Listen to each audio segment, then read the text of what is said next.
You ever get that weird gut feeling, like someone's watching you?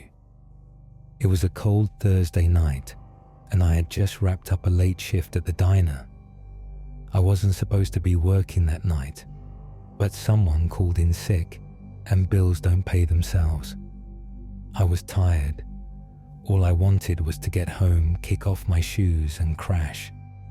My apartment was only about 35 minutes away through a stretch of rural highway. Nothing but long, empty roads and the occasional truck stop. As I pulled out to the diner parking lot around 11:45 p.m., I noticed a dull grey sedan idling across the street. Didn't think much of it at the time. I mean, it's a public road.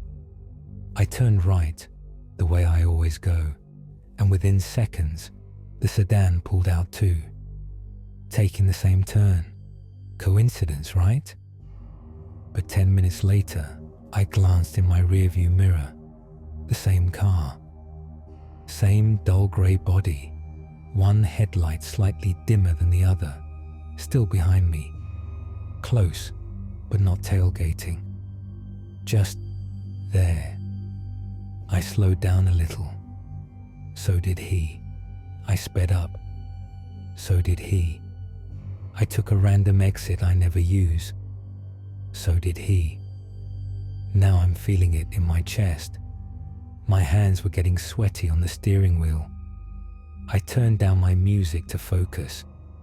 I started making random turns, left, right, into a gas station, then back out. Each time, he followed. No hesitation.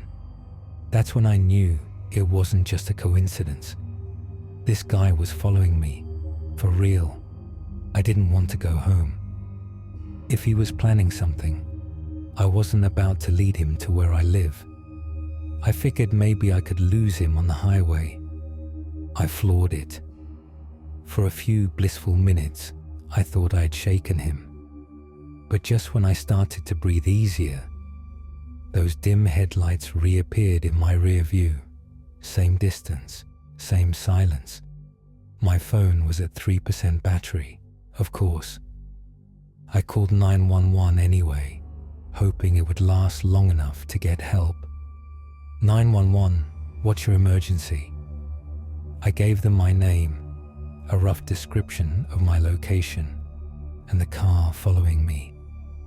They told me to head to the nearest police station and stay on the line. That's when my screen went black. Dead battery. Panic was setting in hard. Every instinct was screaming at me to keep moving. I spotted a well-lit truck stop up ahead and veered into the lot, parking right by the entrance. I figured if something went down, I'd at least have witnesses.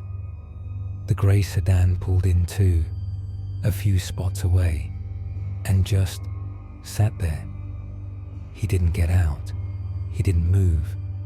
I stayed in my car, engine running, pretending to scroll through my dead phone, glancing at him through my mirrors. Then something strange happened. A trucker walked by and gave my window a tap. "You all right?" he asked. I explained everything in a rush. Guy in the grey sedan, been following me for nearly an hour. The trucker narrowed his eyes at the car.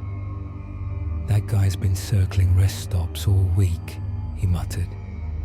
Couple drivers already complained. He waved over another guy, a bigger man in overalls, who also recognized the sedan. Together, they started walking toward the car. That's when the engine roared to life.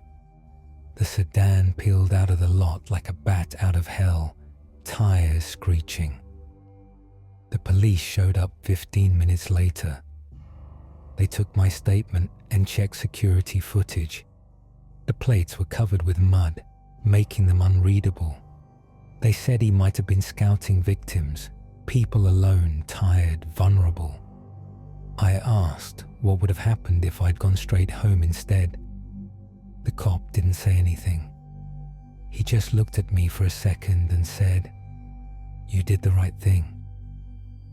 It's been weeks, but I still check my mirrors constantly when I drive.